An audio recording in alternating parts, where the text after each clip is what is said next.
D'un tueur méthodique ne laissant aucune preuve à une chasse à l'homme nationale, analysant exactement le nombre de meurtres nécessaires avant que le FBI n'intervienne, n'établisse un schéma et ne capture enfin le tueur le plus dangereux de Miami.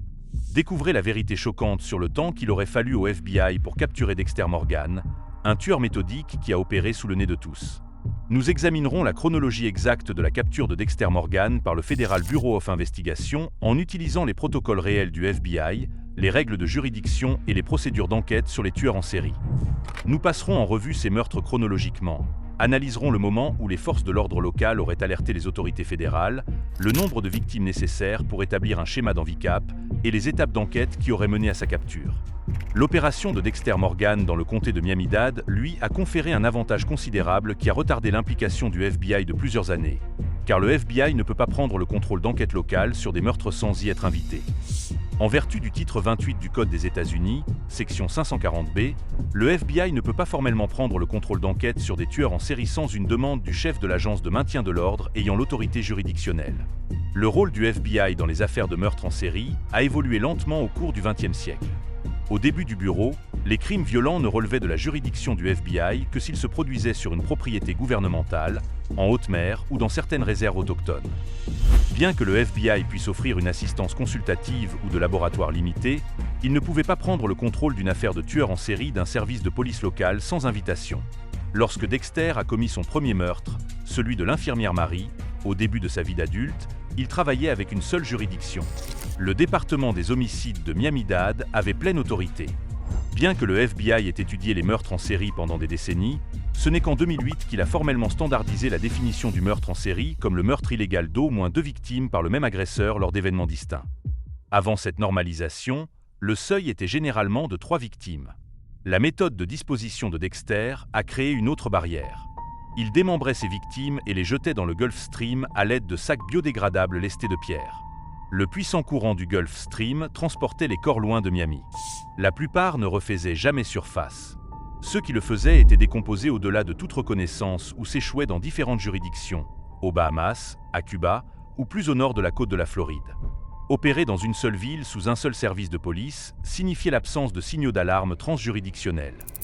Le programme d'appréhension des criminels violents du FBI, VICAP en abrégé, a été créé en 1985 spécifiquement pour aider les forces de l'ordre à identifier les tueurs en série opérant sur plusieurs juridictions. Cependant, VICAP n'identifie pas automatiquement les tueurs en série. Il dépend entièrement de la reconnaissance par les agences locales de liens potentiels et de la soumission de données de cas détaillés. Un détective de Los Angeles, nommé Pierce Brooks, avait initialement envisagé VICAP dans les années 1950 après avoir réalisé que des tueurs en série comme Harvey Glatman pouvaient opérer sans être détectés parce que les quelques 16 000 agences de maintien de l'ordre distinctes à l'échelle nationale ne pouvaient pas communiquer efficacement. Ted Bundy a notoirement exploité ces lacunes juridictionnelles, se déplaçant de Washington à l'Oregon, à l'Utah, au Colorado et à la Floride. Chaque État enquêtait sur ces meurtres indépendamment. Dexter n'a jamais eu besoin de traverser les frontières des États. Tous ces crimes relevaient de la juridiction de Miami Metro. Aucune autre agence ne cherchait de cas similaires. Pas d'alerte VICAP, pas de groupe de travail interagences, juste un service de police enquêtant sur des affaires de personnes disparues distinctes, apparemment sans rapport, sans corps. L'implication du FBI n'aurait pas commencé avant des années, peut-être des décennies, car Dexter n'a jamais déclenché le mécanisme principal qui alerte les autorités fédérales aux tueurs en série. Plusieurs juridictions avec des homicides non résolus similaires. Rester dans une seule juridiction n'était que la moitié de la protection de Dexter. L'autre moitié consistait à s'assurer que personne ne puisse prouver qu'un crime avait même eu lieu. Sans corps, il n'y a pas d'enquête pour meurtre. Sans enquête pour meurtre, il n'y a pas de schéma. Et sans schéma, le FBI reste à Quantico. Même si Miami Metro soupçonnait qu'un tueur en série opérait, il ne pouvait pas demander l'aide du FBI sans corps, preuve matérielle ou un schéma clair reliant les disparitions à un seul coupable. Entre le début de sa vie d'adulte et 2006, Dexter avait tué des dizaines de personnes avant l'épisode pilote de la série. Basé sur des preuves à l'écran et des dialogues de personnages, les estimations placent le nombre de victimes de Dexter avant la série à des dizaines. La série ne fournit cependant jamais de chiffres exacts. Nous savons, grâce à l'enquête sur le boucher de Bay Harbor de la saison 2, que 18 corps se sont échoués, et la collection de lames de sang de Dexter représentait des dizaines de victimes, bien que la série ne confirme jamais que chaque lame corresponde à un meurtre unique. Le wiki de Dexter documente de nombreuses premières victimes. Alex Timon, la première lame de sang au milieu des années 1990, Jean Marchal, Carmen et Max Linkist, de 2000, Larry Muller, également en 2000, Anthony Rodriguez, 2002, Cindy Landon, 2004, et d'autres victimes nommées dont les lames de sang sont apparues sur les tableaux blancs du FBI pendant l'enquête de la saison 2. Mais voici le fait crucial.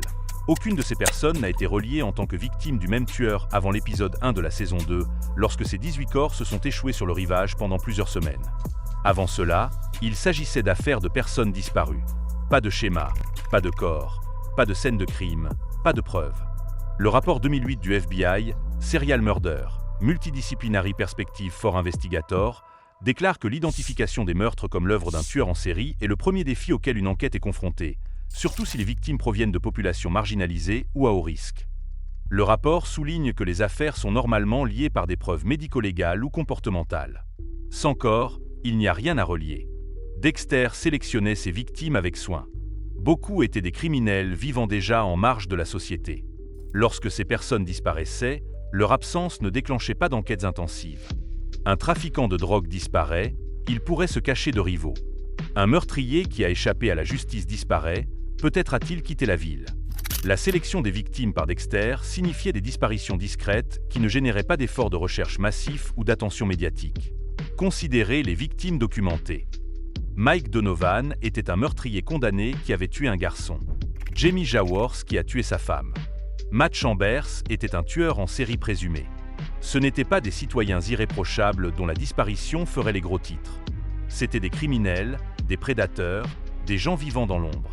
Quand ils disparaissaient, peu de gens se souciaient suffisamment pour chercher des réponses. Certaines familles auraient pu déposer des rapports de personnes disparues, mais ces rapports entraient dans un système traitant des milliers de cas annuellement.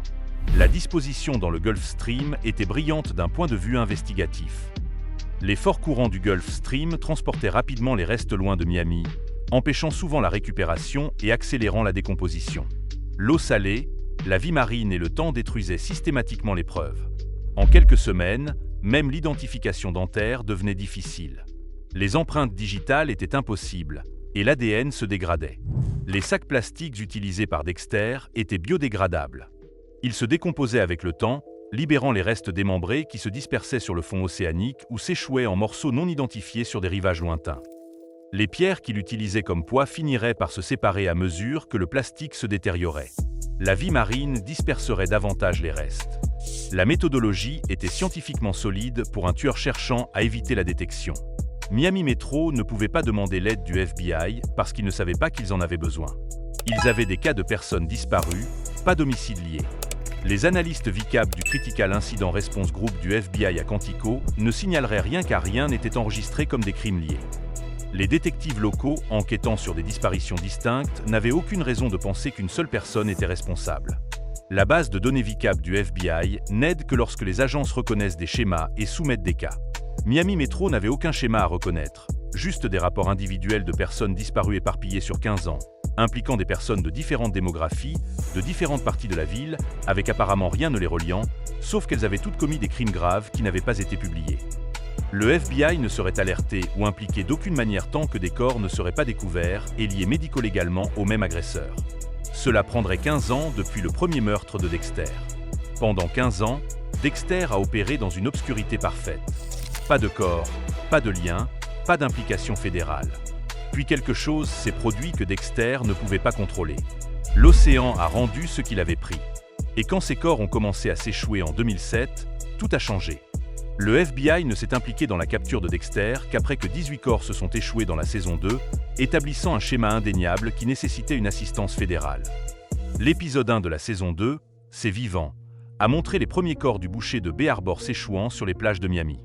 Les corps étaient démembrés, enveloppés dans du plastique, et montraient clairement la même méthodologie. L'agent spécial du FBI Frank Lundy est arrivé dans l'épisode 2 de la saison 2 pour aider Miami Metro dans l'enquête. Lundy était un enquêteur chevronné sur les tueurs en série qui a immédiatement reconnu le schéma. L'affaire du boucher de Bay Harbor présentait des caractéristiques distinctives. Toutes les victimes ont été trouvées dans des sacs plastiques biodégradables. Toutes ont été démembrées selon le même schéma méthodique. Toutes montraient des signes d'avoir été sous sédatif avec du M99, un tranquillisant animal, et toutes avaient un petit échantillon de sang prélevé sur la joue droite. Ces éléments de signature sont exactement ce que VCAP a été conçu pour identifier, des schémas comportementaux indiquant un seul agresseur. Au cours de l'enquête, les analystes médico-légaux du FBI ont officiellement identifié 18 victimes confirmées, bien que les enquêteurs aient estimé que le nombre réel était plus élevé. L'équipe de l'agent Lundy a créé des profils détaillés des victimes, établi des chronologies et utilisé l'analyse comportementale pour prédire les caractéristiques du tueur. L'implication du FBI a apporté des ressources que Miami Metro ne pouvait pas fournir seul. Accès aux bases de données nationales, expertise en profilage comportemental et capacités médico-légales spécialisées. Cela représente le scénario exact que le FBI a été conçu pour gérer. Le programme d'appréhension des criminels violents maintient un répertoire national contenant environ 85 000 crimes violents. Les analystes criminels de VCAP examinent les homicides, les agressions sexuelles, les personnes disparues et les corps non identifiés pour identifier des similitudes potentielles. Le programme fonctionne en déterminant les liens entre les affaires basées sur le modus operandi, la victimologie, les preuves matérielles, la description du suspect et le comportement du suspect. Les corps du boucher de Bay Harbor ont déclenché tous les signaux d'alarme de VCAP. Plusieurs victimes découvertes dans la même zone sur une courte période, des méthodes de disposition identiques, un comportement de signature clair. C'était un cas d'école pour l'assistance du FBI. Les agences locales d'application de la loi peuvent soumettre des cas à VCAP via un système basé sur le web appelé VCAP Web, qui recueille des descriptions détaillées de scènes de crime, des données descriptives sur les victimes et les agresseurs, des rapports de laboratoire, des casiers judiciaires, des dossiers judiciaires, des références médiatiques et des photographies de scènes de crime. Le FBI a également mis en jeu son unité d'analyse comportementale, BAU. Les analystes de la BAU du Centre national d'analyse des crimes violents ont fourni une analyse criminelle, examinant les motivations de l'agresseur, la sélection des victimes, le niveau de sophistication et les schémas comportementaux. Ils ont déterminé que le tueur était très organisé, avait des connaissances médico-légales, travaillait potentiellement dans les forces de l'ordre et opérait avec une extrême précision. Les profileurs comportementaux du FBI ont utilisé des décennies de recherche en psychologie des tueurs en série, étudiant les schémas de centaines de cas résolus pour établir des profils d'agresseurs inconnus. L'agent Lundy représentait le meilleur du FBI. Son expérience des enquêtes sur les homicides en série signifiait qu'il comprenait la composition psychologique de tueurs comme Dexter. Il savait qu'il fallait chercher quelqu'un ayant un accès régulier aux scènes de crime, quelqu'un qui pouvait se fondre dans les enquêtes, quelqu'un ayant une conscience médico-légale. Le profil se précisait correctement. Dans l'épisode 8 de la saison 2, Le Matin, Lundy a spécifiquement noté que le tueur avait des connaissances des procédures policières et travaillait probablement dans la criminalistique ou la justice pénale. Dans des circonstances normales, une affaire présentant ces caractéristiques aurait été résolue relativement rapidement. L'implication du FBI signifiait des ressources massives. Des équipes médico-légales de la division des laboratoires du FBI à Quantico, des profileurs comportementaux formés en psychologie criminelle, des analystes de bases de données exécutant des requêtes via Cody et VCAP, et une coordination interagences réunissant Miami Metro, la garde côtière et les juridictions environnantes. L'enquête avait de l'élan. Il se rapprochait de la vérité, mais Dexter avait un avantage dont le FBI n'avait pas tenu compte. Il faisait partie de l'équipe d'enquête, travaillant comme analyste des projections de sang de Miami Metro sur l'affaire même conçue pour le capturer. Il assistait au briefing, entendait les théories, voyait les preuves et savait exactement à quel point il se rapprochait. Il pouvait subtilement rediriger l'attention, se porter volontaire pour des missions qui lui permettaient de contrôler les preuves et maintenir sa couverture en étant serviable et visible. Le FBI profilait les tueurs organisés par rapport aux tueurs désorganisés. Dexter était organisé à l'extrême car il avait des informations internes sur la chasse. Le FBI s'est impliqué après environ 15 ans et des dizaines de victimes, déclenché uniquement lorsque des preuves physiques, les corps, ont établi un schéma indéniable. Dans des circonstances normales, l'implication du FBI aurait pu réduire le bassin de suspects en quelques mois et mener à l'identification en 1 à 2 ans, selon le flux de preuves. Mais la position interne de Dexter en tant qu'analyste judiciaire lui a donné accès aux détails de l'enquête, à la gestion des preuves et à la capacité de détourner subtilement l'enquête. L'enquête du FBI a finalement échoué parce que la preuve cruciale, la lame de sang de Dexter, a été découverte en interne par le sergent James Doak, plutôt que par les procédures d'enquête du FBI. Et cette preuve a été détruite avant que les agents fédéraux ne puissent l'analyser. L'épisode 8 de la saison 2, Le Matin, a montré le sergent Doak découvrant la boîte de collection de lames de sang de Dexter. Doak, un ancien rangé de l'armée avec une formation approfondie en combat et en renseignement, avait soupçonné Dexter dès l'épisode pilote. Sa formation lui avait donné des instincts qui reconnaissaient le danger. Il a suivi Dexter à l'aide d'un traceur GPS et l'a surpris en train de disposer de parties de corps dans une cabane des Everglades dans l'épisode 9 de la saison 2. La boîte de lames de sang contenait des preuves physiques de dizaines de meurtres. Les lames de sang n'auraient pas identifié Dexter via Cody. Au lieu de cela, elles auraient permis au FBI d'identifier les victimes, d'établir des liens entre les affaires et de prouver qu'un seul agresseur était responsable, ce qui aurait ensuite permis aux enquêteurs de se concentrer sur les suspects ayant accès et opportunité. Cody a été établi par le FBI en 1994 par le DNA Identification Act. En 2018, le National DNA Index System contenait des millions de profils d'agresseurs, 3 millions de profils de personnes arrêtées et 864 000 profils médico-légaux. Cody a aidé dans plus de 409 000 enquêtes. Ces 45 lames de sang, une fois entrées dans Cody, auraient créé des correspondances. Chaque correspondance aurait renvoyé à un dossier d'affaires. Le schéma serait devenu indéniable. Dexter aurait été identifié en quelques jours, mais les preuves n'ont jamais atteint le FBI. Lila West a tué Doak en faisant exploser la cabane où il était détenu dans l'épisode 12 de la saison 2. L'explosion a détruit les preuves matérielles et a commodément fourni un suspect mort, Doak, qui ne pouvait pas se défendre. L'enquête du FBI a conclu avec Doak faussement identifié comme le boucher de Bay Harbor. Affaire classée. Cela représente un échec critique dans le processus d'enquête du FBI, bien que sans faute du bureau. Les enquêtes sur les tueurs en série dépendent de la transmission des preuves du terrain au laboratoire et à la base de données. Le FBI fournit des services d'analyse gratuits aux agences d'application de la loi à l'échelle nationale via VCAP, Cody et leurs laboratoires médico-légaux, mais ils ne peuvent analyser que les preuves soumises. Cody fonctionne à plusieurs niveaux. Les systèmes d'index ADN locaux, LDIS, dans les laboratoires criminels locaux, les systèmes d'index ADN d'État, SDIS, dans les laboratoires d'État, et le système d'index ADN national, NDIS, au FBI. Lorsqu'un échantillon de sang est entré au niveau local, il peut être recherché dans la base de données nationale. Chacune des lames de sang de Dexter aurait pu être testée et comparée au profil de personnes disparues où les familles ont fourni des échantillons d'ADN pour comparaison, ou au corps non identifié d'affaires non résolues. Les lames de sang n'auraient pas directement identifié Dexter comme le tueur, mais elles auraient établi l'identité des victimes et prouvé que les meurtres étaient liés, réduisant l'enquête aux suspects ayant des connaissances médico-légales et un accès aux victimes. La puissance de Cody provient de son ampleur. En 2018, le système avait aidé dans plus de 409 000 enquêtes.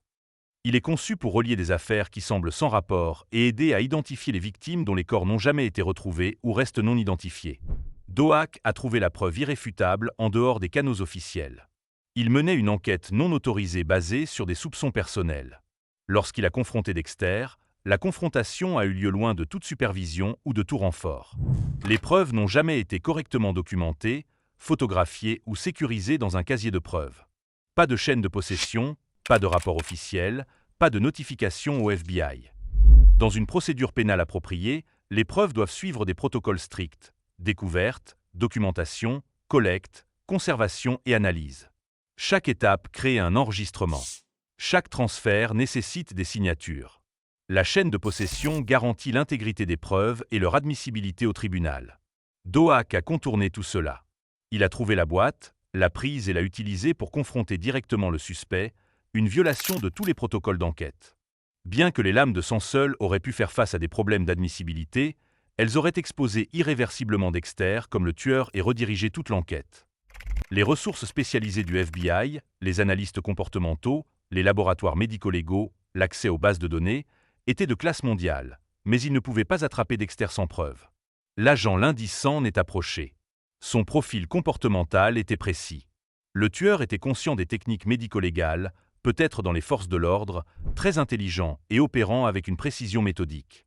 Mais la précision du profil n'est pas synonyme d'identification sans preuve physique. On ne peut pas arrêter quelqu'un en se basant sur un profil psychologique. Il faut des preuves physiques le reliant au crime. Les lames de sang étaient cette preuve. L'enquête du FBI progressait correctement en utilisant des protocoles établis. Ils avaient besoin de 18 corps pour reconnaître le schéma, ont demandé l'invitation des forces de l'ordre local pour participer, ont déployé les ressources de manière appropriée et s'orientaient vers l'identification lorsque l'affaire a été artificiellement résolue. Mais que se serait-il passé si les choses avaient été différentes? Si Dexter avait commis une erreur cruciale que les tueurs en série ont faite tout au long de l'histoire, traverser les frontières des États. Si Dexter avait opéré à travers les frontières des États au lieu de rester à Miami, le FBI aurait été impliqué après seulement 3 à 5 meurtres et aurait pu le capturer en 1 à 2 ans. L'initiative du FBI sur les tueurs en série routiers a démontré ce principe. Lancée en 2004, l'initiative s'est concentrée sur les tueurs en série qui ciblaient des victimes le long des autoroutes inter-États, en particulier les chauffeurs de poids lourds qui tuaient des prostituées. Le programme a utilisé VCAP pour créer des chronologies détaillées des suspects et développer des matrices de victimes comparant les informations. En 2017, l'initiative avait identifié plus de 400 suspects et 700 victimes. Le succès est venu d'un facteur clé, différentes juridictions entrant des cas similaires dans VCAP. Une prostituée assassinée au Tennessee, une autre en Arkansas, une troisième au Texas. Chaque juridiction a saisi son affaire. Les analystes VCAP ont identifié le schéma. Le FBI a coordonné entre les agences, les suspects ont été identifiés et appréhendés. Selon le rapport 2008 du FBI sur les meurtres en série, les affaires traversant plusieurs juridictions sont confrontées à des défis importants en raison du système fragmenté d'application de la loi en Amérique, avec environ 16 000 agences distinctes. Mais cette fragmentation crée également des opportunités de détection. Plusieurs agences enquêtant sur des crimes similaires augmentent les chances que quelqu'un remarque le schéma et le signale à VCAP. L'opération de Dexter dans une seule juridiction était sa plus grande protection. S'il avait tué un criminel à Miami, puis un autre à Fort Lauderdale, puis à Tampa, puis à Jacksonville, le FBI aurait été immédiatement notifié. Le département des homicides de chaque ville aurait saisi les affaires non résolues dans VCAP. Les éléments de signature, l'emballage plastique, le schéma de démembrement, la méthode de sédation, le prélèvement d'échantillons de sang auraient été signalés comme des correspondances. Les analystes criminels de VCAP surveillent spécifiquement la base de données à la recherche de ces connexions. Leur travail consiste à trouver des cas dans différentes juridictions qui pourraient être liés. Lorsqu'ils identifient des correspondances potentielles, ils contactent les agences respectives et facilitent le partage d'informations. Le FBI peut alors être invité à aider, apportant des ressources fédérales. Les affaires multijuridictionnelles génèrent également plus d'attention médiatique. Un tueur en série traversant les frontières des États fait la une des journaux nationaux. La pression publique accélère les enquêtes. La capacité du FBI à travailler dans les 50 États devient essentielle. Les ressources se multiplient. Le filet se resserre plus rapidement. De vrais tueurs en série comme Ted Bundy et Richard Ramirez ont été capturés en partie parce qu'ils ont traversé les juridictions et créé un schéma suffisant pour que plusieurs agences reconnaissent qu'elles chassaient la même personne. Le FBI a coordonné les enquêtes et fourni un soutien qui a conduit à l'identification et à la capture. Une opération transjuridictionnelle aurait considérablement réduit la durée de vie opérationnelle de Dexter. 3 à 5 corps dans différentes villes de Floride auraient probablement déclenché des alertes VCAP en 6 mois à 1 an. L'implication du FBI aurait suivi. Les profils comportementaux, les analystes médico-légaux et la coordination interagences auraient pu identifier Dexter comme personne d'intérêt en 1 à 2 ans. Sa position à Miami Metro l'aurait rendu suspect plutôt qu'un bouclier, car il aurait eu accès à des informations provenant de plusieurs juridictions qu'un étranger n'aurait pas eues. Mettons maintenant tout cela ensemble. La chronologie complète. Du premier meurtre en 1991 au moment où les agents fédéraux auraient franchi les portes de Miami Metro avec un mandat d'arrêt. Voici exactement combien de temps il aurait fallu au FBI pour attraper Dexter Morgan. Selon des protocoles d'enquête réalistes du FBI, tenant compte des avantages et des méthodes de Dexter, la chronologie complète du premier meurtre à la capture fédérale aurait impliqué des dizaines de victimes sur 15 à 17 ans, culminant par une arrestation potentielle en 1 à 2 ans après l'implication du FBI si l'enquête n'avait pas été compromise par des interférences internes. Kartograpiąc la pregrescję chronologique réelle. De 1991 à 2006, soit 15 ans, des dizaines de meurtres. C'est la phase de juridiction locale. Miami Metro a traité les disparitions comme des affaires de personnes disparues non liées. Aucune reconnaissance de schéma, aucune implication du FBI. Dexter operate librement. En 2006, saison 2, 18 corps sont découverts. Les corps s'échouent, établissant le schéma du boucher de Bay Harbor. Le FBI est sollicité par Miami Metro et l'agent spécial Frank Lundy est déployé avec toutes les ressources. En 2007, épisode 1 à 12 de la saison 2, c'est la période d'enquête. Analyse comportementale du FBI, examen médico-légal, requête dans les bases de données, identification des victimes et établissement du schéma. L'enquête se rapproche des suspects au sein de Miami Metro. Épisode 8 de la saison 2, au milieu de l'enquête. Doak découvre les preuves des lames de sang. Cela représente le point où l'enquête du FBI aurait pu réussir si les preuves avaient été correctement traitées. Épisode 12 de la saison 2, la conclusion de l'enquête. Les preuves sont détruites. Doak est faussement accusé à titre posthume d'être le boucher de Bay Harbor et l'enquête du FBI se conclut incorrectement. La chronologie de l'implication du FBI s'étend sur les épisodes de la saison 2. Pendant ce temps, ils ont correctement profilé et réduit les suspects à quelqu'un au sein des forces de l'ordre ayant des connaissances médico-légales, et s'orientaient vers l'identification lorsque l'affaire a été résolue artificiellement. Cette chronologie correspond aux enquêtes documentées sur les tueurs en série. Le temps moyen entre l'implication du FBI et la résolution dans les affaires actives de meurtre en série varie, mais les cas avec des preuves physiques suffisamment solides et des schémas clairs peuvent être résolus en 12 à 18 mois, bien que certains prennent beaucoup plus de temps. L'enquête sur le tueur de Green River a pris 19 ans, mais il s'agissait d'une affaire classée qui est restée dormante. Les enquêtes actives avec les ressources du FBI et la technologie médico-légale moderne avancent généralement plus rapidement. L'affaire Dexter avait tous les éléments nécessaires à sa résolution. Signature claire, preuves médico-légales, corps retrouvé, réduction du bassin de suspects, force de l'ordre ou criminalistique et victimologie établissant le motif, des criminels échappant à la justice. Le FBI avait toutes les pièces du puzzle.